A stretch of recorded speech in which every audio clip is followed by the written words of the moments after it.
All right. Cool. So announcements. So exercise set 2 is due today. There will be an exercise set 3 posted hopefully completely tonight, certainly at least partially tonight if you want to start early on it. Starting with exercise set 3, I'm going to start tailing off the exercises some, so I'm thinking there'll probably be about only 5 or 6 on this third one, and then as the projects kind of start coming out, those will become either non-existent or very short, the exercise sets. So speaking of projects, so I've compiled a big list of ideas. They're not on the web yet. That's sort of, I still have to put them on a web page, but lots of ideas. One thing that's always a little weird about project courses like this is you wind up sort of settling on a project when you've only seen kind of a really small subset of the course's material. So I thought maybe I'd give you just a sort of an outline of what we're going to be covering this quarter. This is also for those of you who maybe thought I was making it up as I was going along. Well, actually, to be honest, I sort of am making it up as I'm going along, but this is kind of what I have. This is what I have in mind. Okay, so this will be the last lecture on the first topic. So for most of the course, we're going to be studying this paradigmatic problem of just you have goods and you want to allocate them to people to maximize welfare. We could talk about other problems, but the reason I'm focusing on this is really you can kind of cover all of the trends that have been happening in this mechanism design world pretty much through the lens of this problem. So it's a really good one just to focus on, to study all the different trade-offs in recent work in mechanism design. So we're starting with tractable special cases, where there's lots of positive results. And so in all these cases, the VCG mechanism is sort of the quote-unquote obvious solution, direct revelation solution. We're focusing on ascending auctions, so sort of more ambitious goal. So starting next week, we're going to pass to cases where you cannot implement even the VCG mechanism in polynomial time, or just the underlying welfare maximization problem is NP hard. And so this is for somewhat more general preferences. So we'll talk about positive and negative results for these NP hard classes of problems. Here there's going to be some pretty striking negative results. Okay, so there's actually, with DSIC auctions, there's not a lot you can do on this problem once you get past the tractable special cases that we'll talk about today. Okay, so these negative results then motivate going beyond DSIC implementation, so relaxing the dominant strategy requirement. And so we'll have a week or two. So for each of these last 4 topics, we'll do roughly 2 weeks each. I know that adds up to too many weeks, but something like 2 weeks each. So after we realize we can't get what we want with dominant strategy implementations, we'll look at weaker equilibrium concepts, one called undominated strategies, where there's a lot of open questions. And then we'll also start talking about Bayes-Nash implementations, which are kind of very important in mechanism design, and we haven't seen at all, either last quarter or this quarter. So we'll get some really nice positive results for Bayes-Nash implementations. This is where you have a common prior, and you look at Bayes-Nash equilibria. So bidders are doing best response, sort of an expectation over the uncertainty about other players' valuations. We'll talk more about that, obviously. So the positive results here are going to be achieved with pretty kind of heavy-duty mechanisms. They'll be polynomial time, but they won't be especially simple. So then we'll move on and say, okay, well, let's sort of go back to the idea that we want simple auctions that at least somewhat resemble auctions used in practice, the way we're doing in this topic. And we'll ask, to what extent can we get near optimal welfare? And so here we're actually going to be doing non-trivial equilibrium analysis. It'll be very much in the spirit of the price of anarchy section of the course in the middle of last quarter. Again, there's been a lot of work on this over the past few years. And then with whatever remaining time, so all of this is about just the welfare maximization problem that we've been studying thus far. And then finally, I'll start talking about, with whatever time remains, about revenue maximization. So remember, what's hard about revenue maximization is we don't even have an analog of the VCG mechanism. So in welfare, if you want to optimize welfare and you don't care about computation or anything like that, at least there's this in-principle solution of the VCG mechanism. And for revenue maximization, there's no analog. So we talked about Meyerson's theory last quarter, for example. So we're going to study what happens when you have multi-parameter settings, like we're talking about now, bidders who might have different values for different goods and so on. Okay, so this is extremely hard, but there's been some sort of exciting, new directions that have opened up in the last couple of years. So, and again, just as far as, so this first topic is kind of the only one which is classical. So this first topic, we've seen some stuff in the past 10 years, but it's mostly been from the 80s. All of these 4 topics will be nothing but 21st century stuff, and in many cases, just the last 3 years or so. Okay, so that's sort of the outline of where we're going. There'll be projects for all of these things up on the list. So if one of those sounds especially exciting, and I'll categorize the projects according to these topics.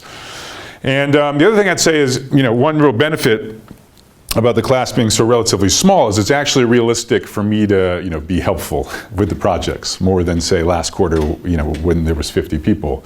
So, definitely feel free to, get in touch with me and say, I was thinking about, this paper, do you think that's a good idea or not, or whatever. So both when you're picking the projects and then throughout the quarter, definitely feel free to get in touch and ask for my advice. It's sort of small enough that I can actually do that.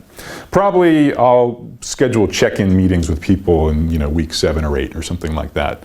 But even well before then, just picking a topic. If you want to talk about it, just let me know. Okay. So those are the announcements. Any questions? Sound good? Okay.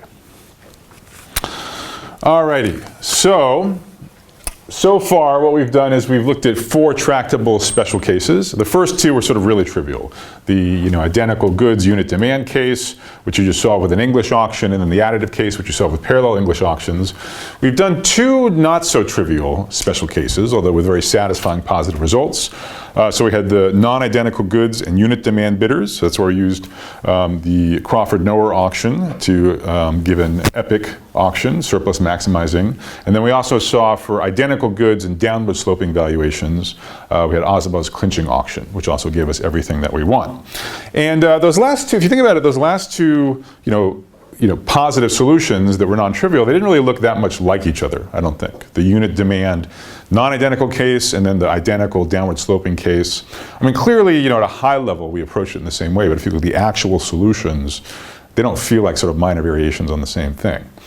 But it turns out there is a common generalization of those 2 scenarios, and it turns out there's actually sort of one instantiation of the problem we're studying which represents the frontier of tractability in many senses of the word. So that's the plan for today, both lectures today. Okay, so frontier of tractability.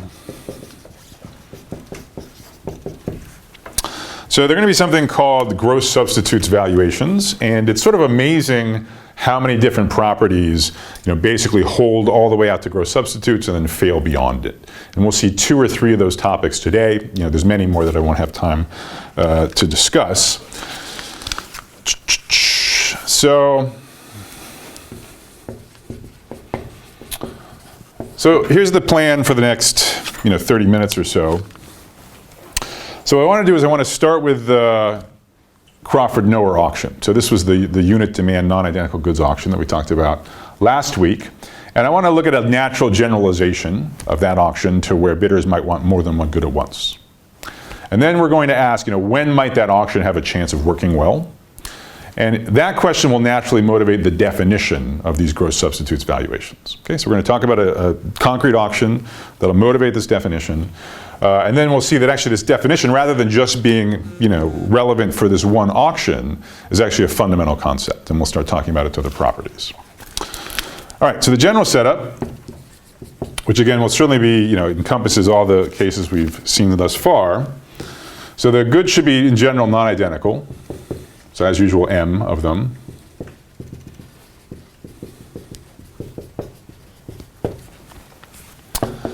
And bidder I has a private valuation, or willingness to pay, in principle for every possible subset of items that it might get, every bundle it's called. Okay? So that's a lot of private valuations, right? If there's M items, there's 2 to the M of these, but we're not going to worry about complexity and representation issues until we need to. Okay, so for now it's just a model. And unless otherwise noted, I will always assume that your value for the empty set is 0, and more stuff can only be better, okay, so that it's monotone. So this is also called free disposal, meaning you always have the option of just throwing things out if you don't like them. So S union T, VI of S, VI of T. Okay? So far this is super general. Okay, so it not only does it encode all 4 of the things we've seen so far, as we'll see starting next week, this encodes some really, really hard versions of the problem. So to get positive results, we need to impose more than just these conditions so far. So, like I said, so what I want to do next is look at a generalization of the Crawford-Noer auction. And you might remember that in the main iteration of that auction, what we would do is we'd take some bidder that was not assigned to any good and we would ask it for its favorite good at the current prices. So there's the notion of a bidder having a demand, its favorite good at the current prices. So this next auction, so now, in this setup, bidders might want more than one item. Okay, so when we ask them what they want, they might give us a whole set. So formally,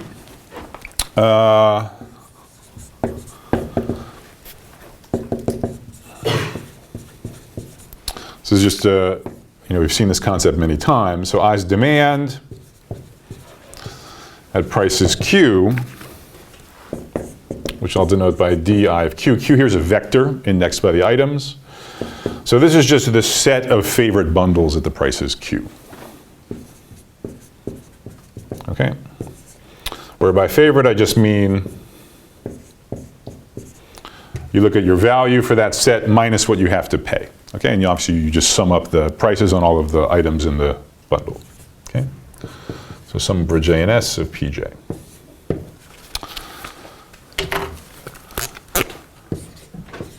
And you're allowed to demand nothing, so the empty set is allowed, in which case we interpret this as 0. Okay.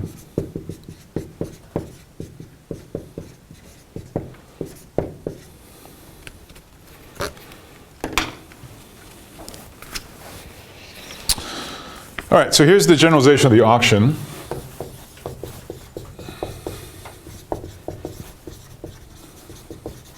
So the Kelso-Crawford auction. Kelso and Crawford were also the first to define gross substitutes, the way we'll be using them today.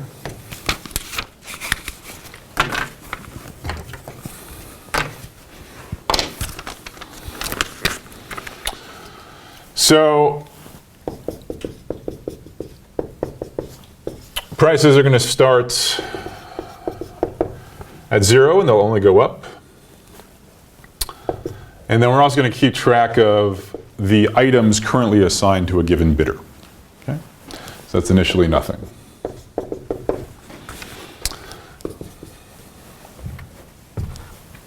So in the main loop,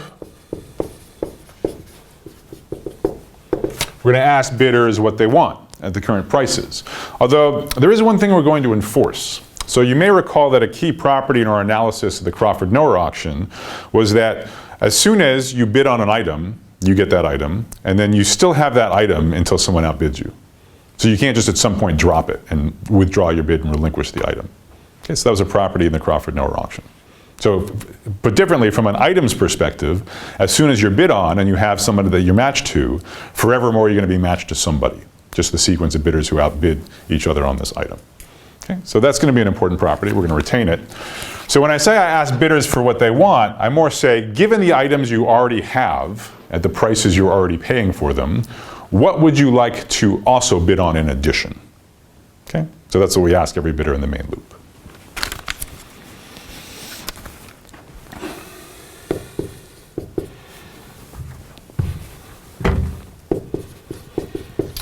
So ask each bidder I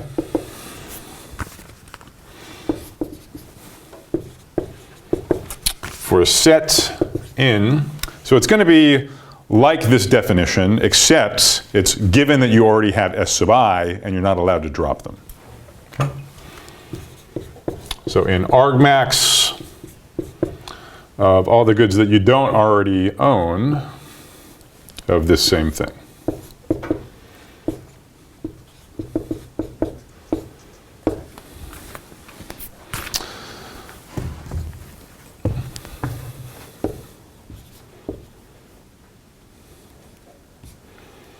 And now in the, so I want to explain this notation Q epsilon SI union T, what I mean here.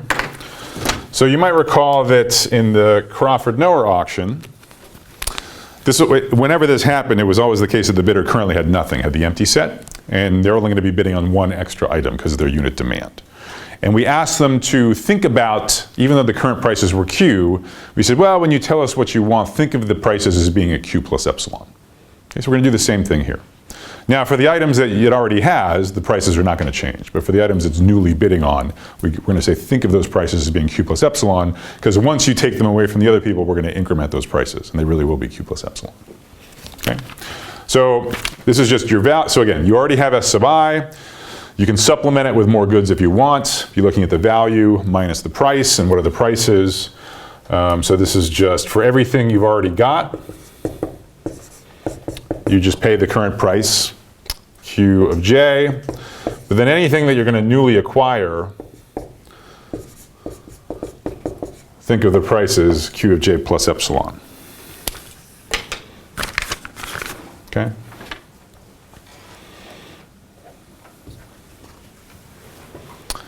And that makes sense once I tell you the rest of what we do.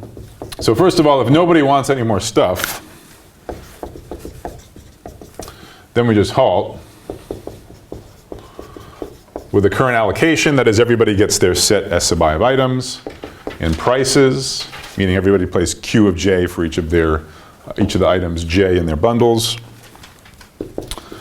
Otherwise, again, it's a non-deterministic auction. So basically, the bidder can report if there's multiple qualifying bundles, capital T, the bidder can report any one, it doesn't matter which. And then the auction, if there's many bidders who want more goods, we just pick an arbitrary one, it doesn't matter which. So else pick I that wants some more stuff. Let them have it.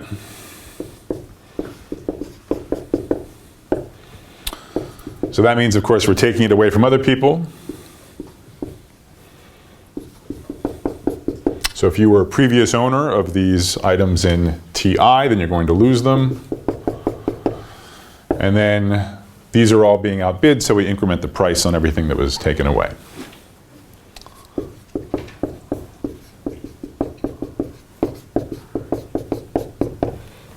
Okay. With the one exception here being that if you're actually the first bidder ever on a given good, J, then the price can stay at 0. Okay, but if you're outbidding somebody else, then the price should be incremented by epsilon. Okay? And so that's the entire auction.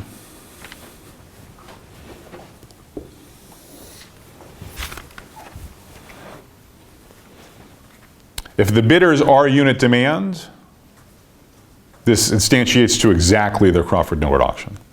Okay? So this is its sort of natural generalization to arbitrary valuation functions. Does it make sense? Okay.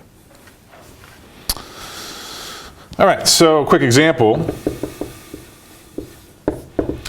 And the point of this example is that if bidders bid sincerely, so if the only thing we know about bidders is that their valuation satisfies these properties and nothing else, and they bid sincerely, this can be a total disaster. Okay? That's the point of this example.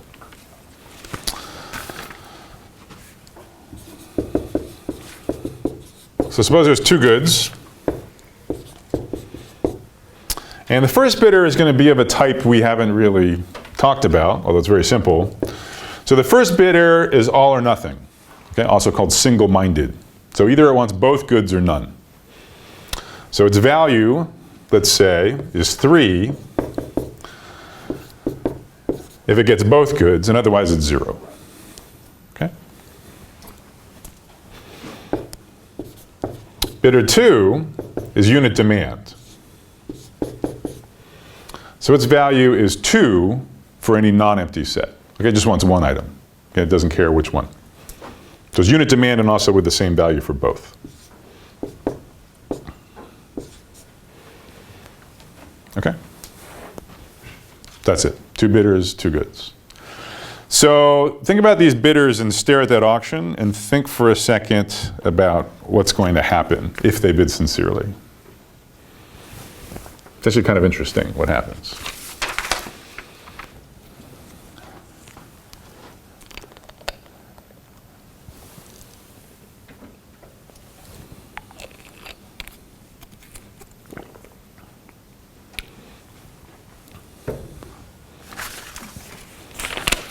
Okay, so let's go through it. Let's say we alternate players. Okay? So notice, right, the auction has to pick a bidder if multiple people want more goods. So let's say we start with bidder 1. So bidder 1 says, well, at price 0, I'll take both. Okay, so then it's tentatively assigned to both items. Then we ask bidder 2, well, would you want to outbid this on anybody? And bidder 2 says, yeah, at price 0 or price epsilon, for sure. So let's say that, it doesn't matter which, but maybe the second bidder picks the first good to outbid the first bidder on, bumping up that price to epsilon and grabbing good 1. So now we go back to bidder 1 and we say, do you want to add, bidder 1 still has the second good, and we say, do you want to augment that by anything?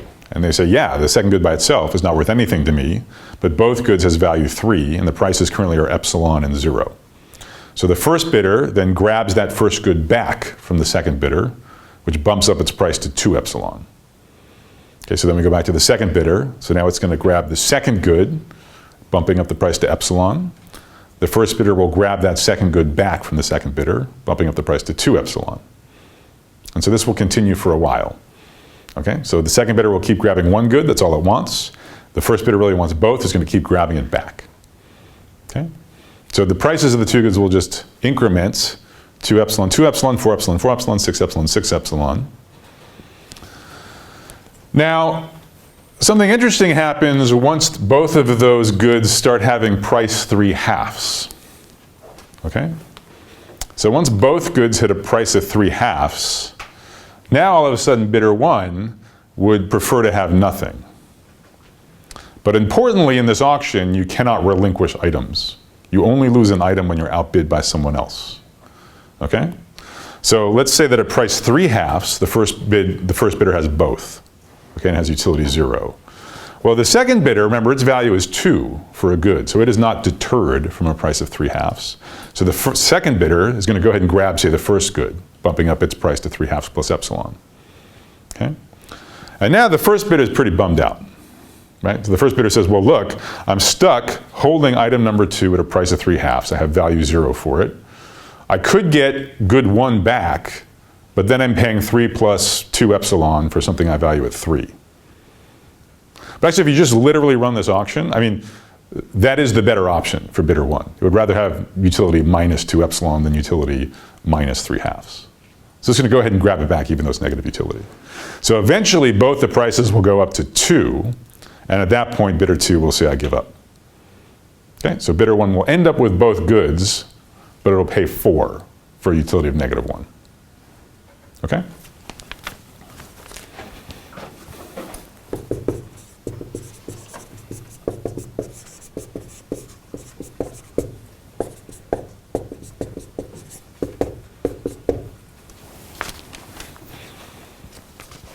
All right, so, it was easy enough to write down the auction. The question is it worth anything? Okay? So, all right, so what conclusions can we draw? So, obviously then, sincere bidding is not going to be any kind of equilibrium, right, if it winds up giving you negative utility, okay? What's worse is, even forgetting about kind of being in equilibrium, let's actually just, a sort of weaker condition is just thinking about Walrasian equilibria. Is it at least the case that you get sort of prices at the end where everybody gets their favorite good? And again, the answer is obviously no, right? So in this case, actually, bidder number 1 is not getting its favorite good at the declared prices. It would prefer to have nothing, okay? So, but like I said, our general setup is super general, and for positive results, we're going to have extra conditions. And this example suggests what maybe is a sensible condition, at least for this particular auction to function well in some sense. Okay? So we noticed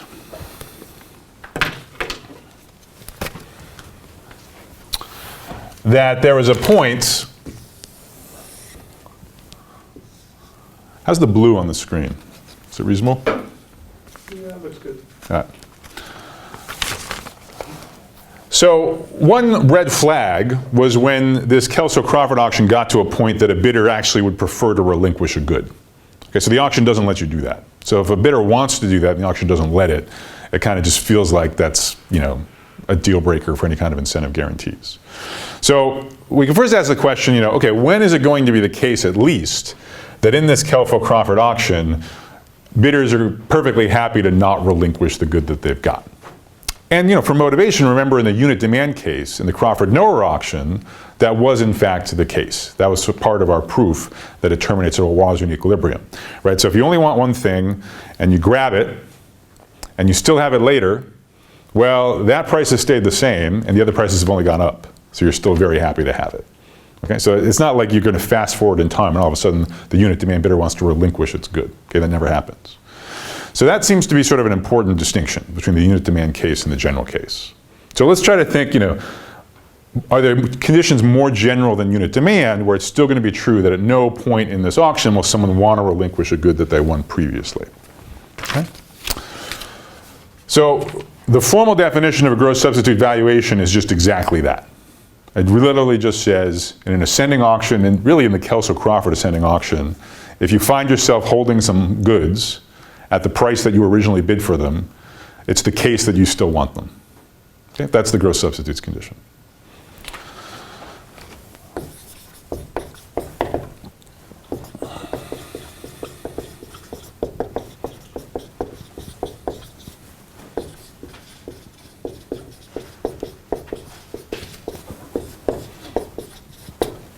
Or GS for short.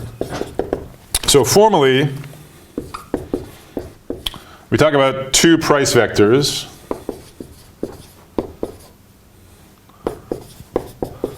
where Q is component-wise at least P. Okay, so what you should be thinking of is you're thinking about the auction, this auction, the Kelso-Crawford auction at some time with some price vector P, and then you fast forward, prices only go up, so you have some only bigger price vector Q. Okay, so there'll be some components where these are the same and some components where they're different. And it should be the case that if some bundle of goods S was I's favorite at the price vector P, so in other words, this is perhaps a set of items that it bid on at that iteration of the auction, and then we fast forward so that it's Q, then there should be a set T so that the stuff you had at the price vector P, A is going to be the goods whose prices have gone up. So maybe you don't want these anymore. S minus A are the goods that you used to have whose prices have not changed. And it should be the case you still want these. What do I mean by you still want them? There should be a set of goods that you could augment them by so that this is one of your favorite goods with respect to the bigger price vector Q.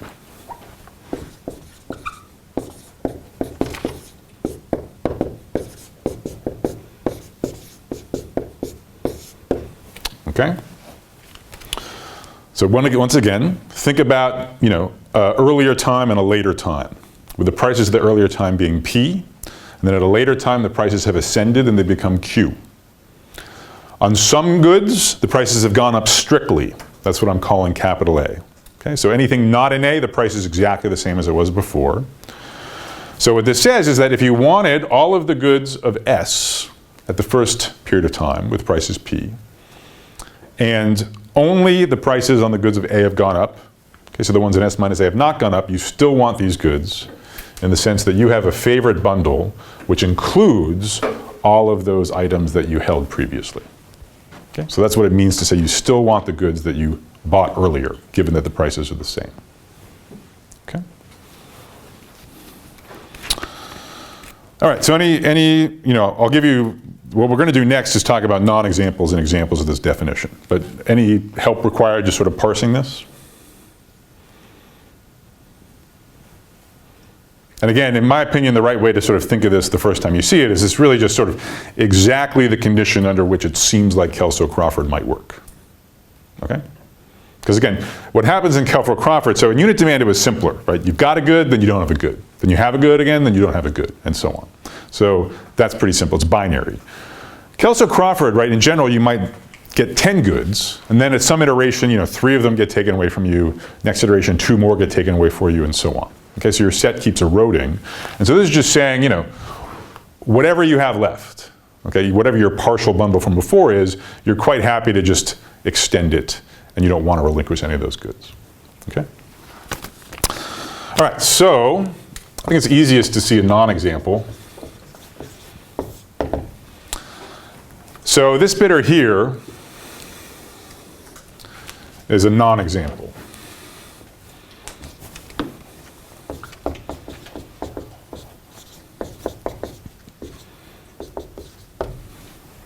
That was the bidder that got into trouble in the Kelso-Crawford auction, bidding sincerely. So why is this a non-example? Well, suppose, let's take the smaller price vector P to just be 1 and 1. Okay? So then what does this bidder want? What's its preferred bundle? Well, it's happy to take both goods. If the price is 1 each, it pays 2, its value is 3. Its utility is 1. That's the best it can do. Now imagine I increase just one of those two prices. So it used to be they were both 1. Imagine I increase the first good to 3. Okay? So now the price of the combined bundle is 4. So this person doesn't want either. Okay? So its only preferred bundle at prices 3 and 1 is the empty set. Okay? And that's a violation of gross substitutes, because we increased only one price, only the price of good A, and so we did not increase the price of good B, and yet this bidder does want to relinquish good B as well. It wants to jettison both of them. Okay, so that's a violation of gross substitutes. Agreed? Okay. So examples. So everything we've seen so far has been gross substitutes. So for example, non-identical goods, additive, it's gross substitutes. In this case, the items have nothing to do with each other. So if you just make so the demand sets are just defined independently on each good. There's no interaction. So unit demand. As I said, we basically proved the gross substitutes property when we argued that Crawford-Noer converges to a Walrasian equilibrium. Okay, we basically said, consider the moment at which you bid for a good, fast forward. Okay, if the other prices have only gone up, you still want the same item. You don't want to get rid of it. Okay.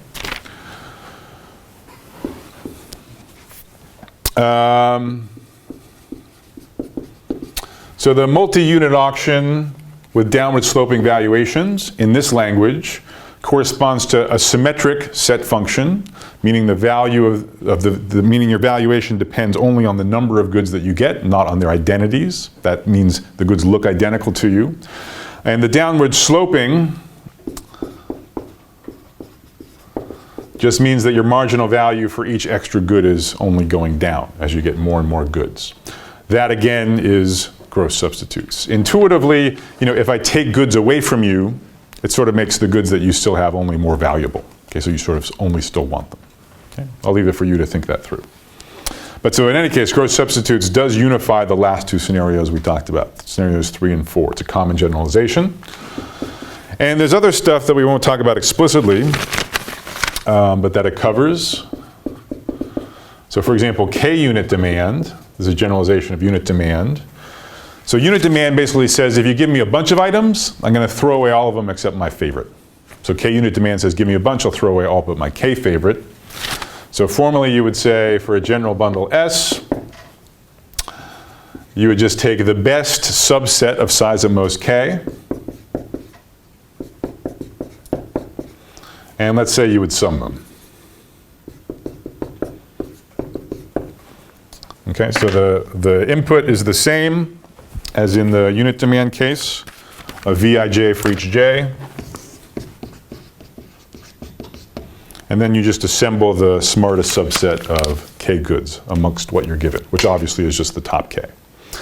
You can also say apply a concave function to this, and it remains gross substitutes. Okay, so the exercises will ask you to think about a couple of these concrete examples.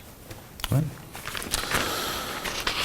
So the picture you might want to have in mind for gross substitutes, and this is a picture we'll expand on more next week, but for now, you should think of gross substitutes as really being, again, the frontier of tractability.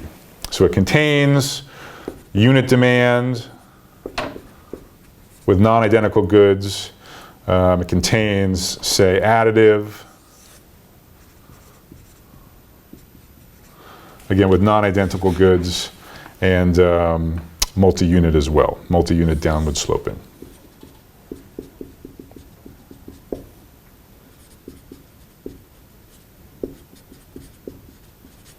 Okay, and other stuff is in there as well. Okay, so next week we'll look at things that contain GS as well. Okay. So questions about that?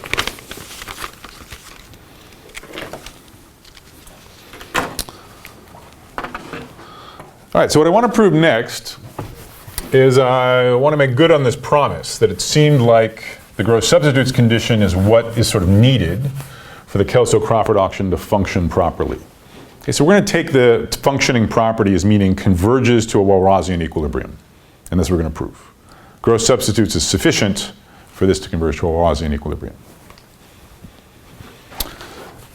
So the proof is pretty straightforward, but I think it's good to see it just to help really internalize this definition.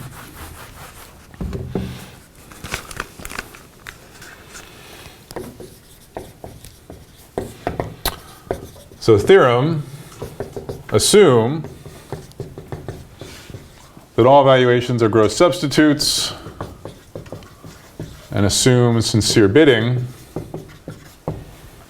then the Kelso-Crawford auction converges to a Walrasian equilibrium. As usual, it'll be an approximate version, an M epsilon Walrasian equilibrium, where epsilon is the price increment. Okay? So let me remind you just what's an approximate Walrasian equilibrium. It's a price vector and an allocation. So first of all unsold goods should have price 0. And secondly, everybody should get their favorite bundle at the given prices. In this case, their favorite bundle up to an additive loss of M epsilon, where favorite bundle is just the usual notion of the demand. Okay?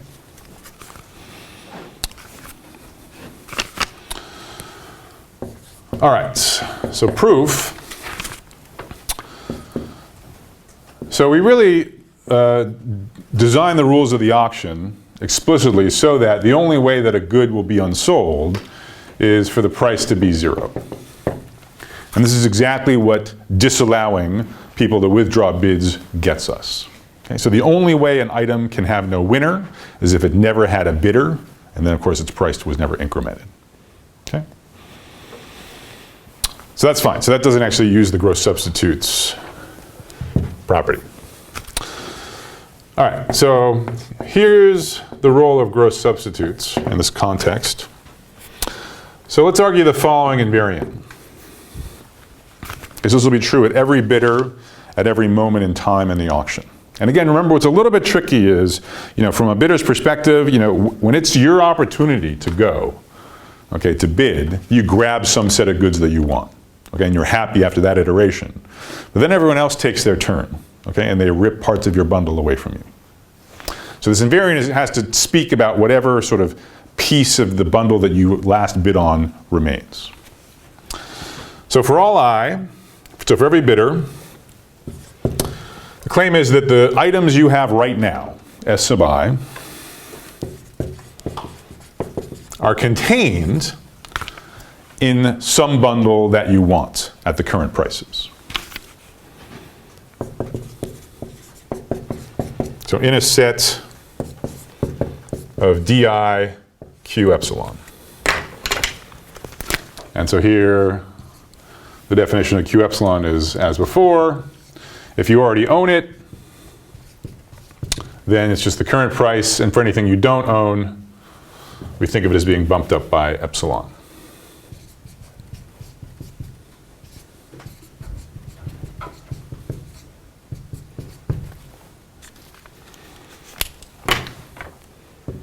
So this is the claim. Okay? So the base case is trivial, right? Initially you have the empty set. So that's a subset of anything you want. So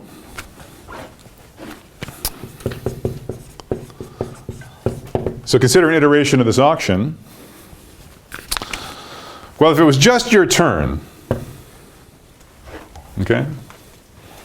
So if you just went in this previous iteration, by the inductive hypothesis, there existed a favorite bundle of yours, a preferred bundle of yours, that contains the items you already had. And that's a good thing because the Kelso-Crawford auction only allows you to bid on items you don't already have. Okay, so the inductive hypothesis ensures that there exists a choice of T that augments your current items SI into a bundle in your demand set. Put differently, under this invariant, it says even if I dropped the constraint that you had to retain the current items and I let you bid much more freely for any bundle that you wanted at the current prices, you would go ahead and recollect the same items you already hold now. Okay, so the answer to your optimization problem is the same either way, whether I constrain you to retain the current items or whether I don't. All right, so inductive step. If I just bid follows from the inductive hypothesis. So in this case, your current SI not just is contained in some set of your demand set, it actually is a set of in your demand set. So SI is in DIQ epsilon because you just chose it so. And then on the other hand, if some other bidder just took it,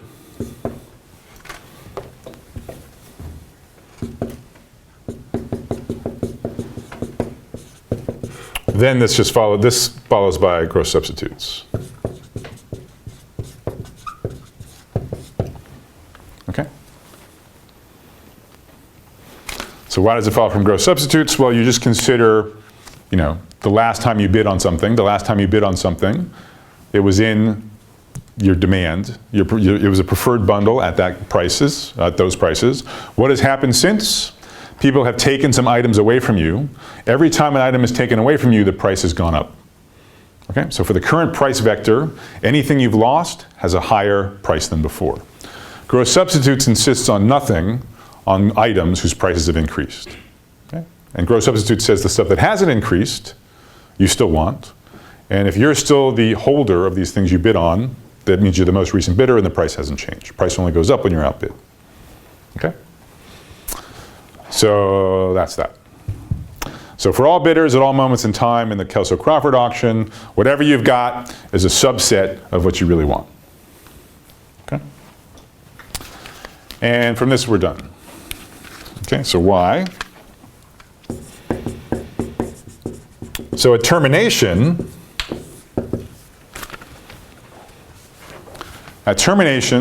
nobody wants to add anything.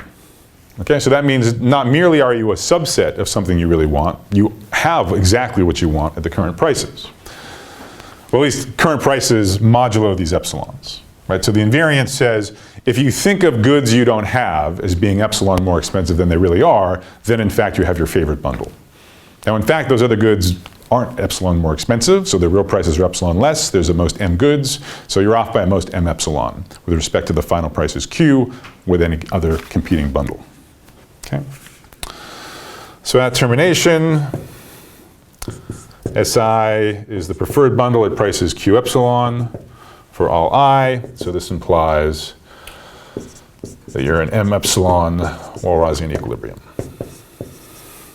Okay.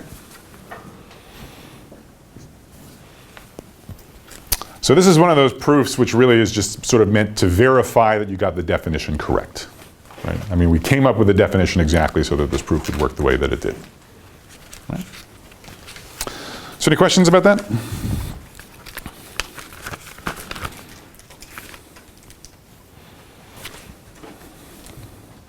All right. So here's a cool consequence.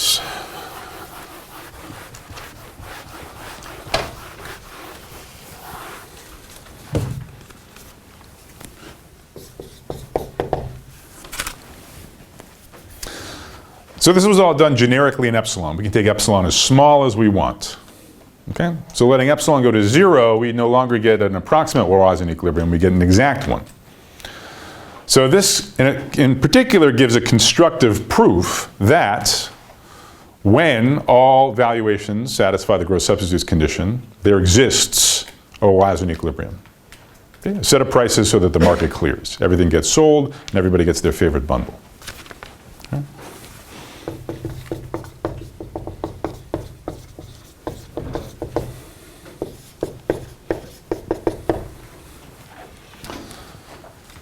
Now, you might not be in a position to appreciate this yet, because I haven't made a big deal about existence of Walrasian equilibrium up to this point, and we've always had it.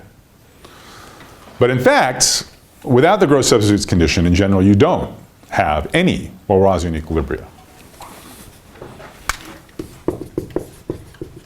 So I'll leave the details as an exercise, but if you think about the same case for which the Kelso-Crawford auction didn't function well,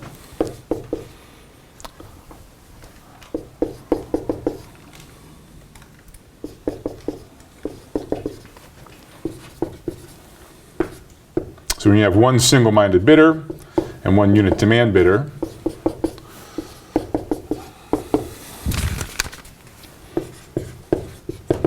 there is no Walrasian equilibrium. So it's not just that the Kelso-Crawford auction gets screwed up. It's that the thing that the Kelso-Crawford auction is basically trying to compute, namely a Walrasian equilibrium, just doesn't exist. Okay, so it's trying to search for something that's not there. So it's simple to prove this. For example, you might hope that in a Walrasian equilibrium, the first bidder would get both goods. Okay, that's the welfare maximizing solution. That's sort of what you hope would happen. But then it should have non-negative utility. Its value is 3, so that means the sum of the prices of the two goods should be at most 3. So one of the two goods should have a price at most 3/2. Okay, but then bidder number 2 is not going to be happy getting nothing if there's an item that has price only 3/2. Okay, that means it's not getting its preferred bundle of the empty set. It would rather get a good at 3/2. Okay? So in fact, something stronger is true.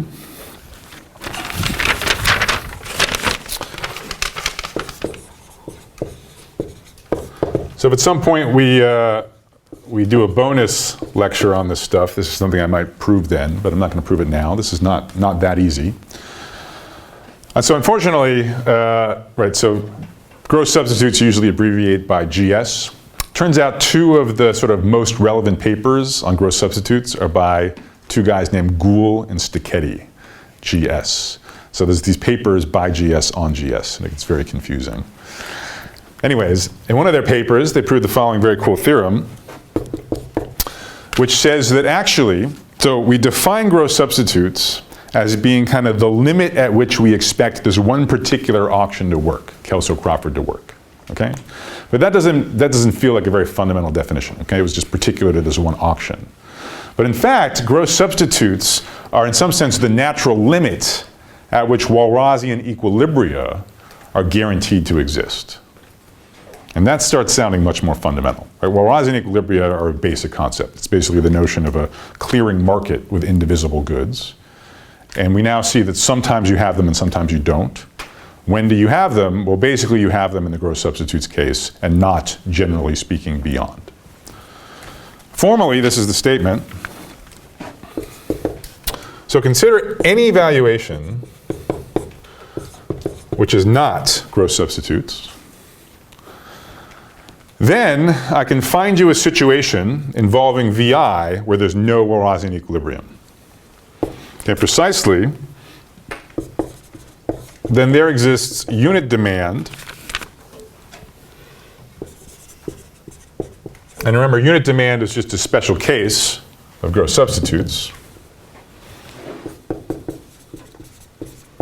So, and hence GS, valuations V minus I, so that in the full valuation profile V,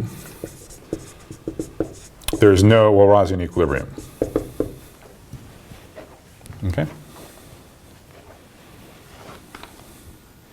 So in some sense, if you want generic guaranteed existence of Walrasian equilibrium, and if you want to consider a class that permits any unit demand valuation, then you cannot go any further than gross substitutes. There's not a single other function that you can include. Okay? So again, I'm not going to prove this here. It's not, it's not out of reach of us talking about, but I don't have time for it in this lecture. Okay. So if you look at cases, so a couple of the projects are about understanding, can you go beyond gross substitutes in any sense? And this theorem says the only way to get guaranteed Walrasian equilibrium existence beyond gross substitutes is to relax the assumption that you allow every single unit demand bidder.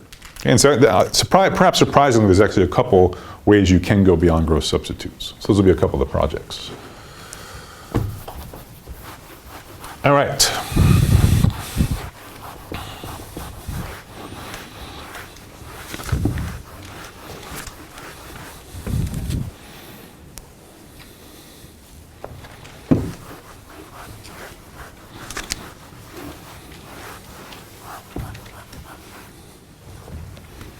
So today, the first of the two lectures is going to be a little on the short side. It's possible the second one will be slightly on the longer side.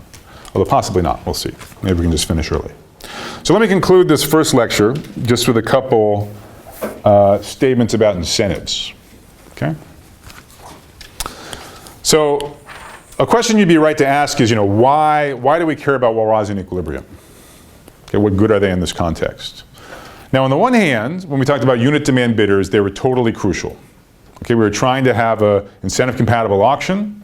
To do that, we needed to simulate the VCG outcome, and we needed to understand the VCG payments. And we understood the VCG payments equaled the smallest Walrasian equilibrium. Okay, so it was crucial for the unit demand auction. Now, last lecture, when we were talking about multi-unit auctions with downward sloping valuations, and remember that's a special case of gross substitutes, we already saw that in this special case, we lose the property that we had in unit demand. We lose the property that the VCG payments are a Walrasian equilibrium. Okay, we can't necessarily get them both simultaneously.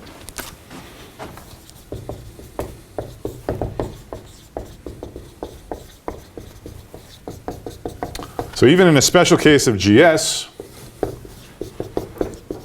VCG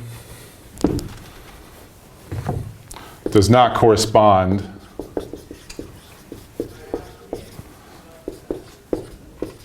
to a Walrasian equilibrium.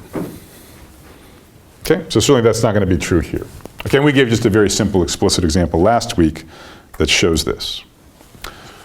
So in other words, the Kelso-Crawford auction, well, it gets in some sense, the allocation correct.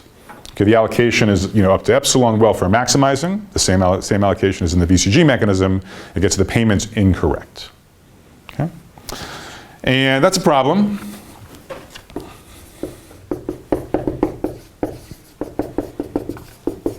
So let me just sort of say this once and for all.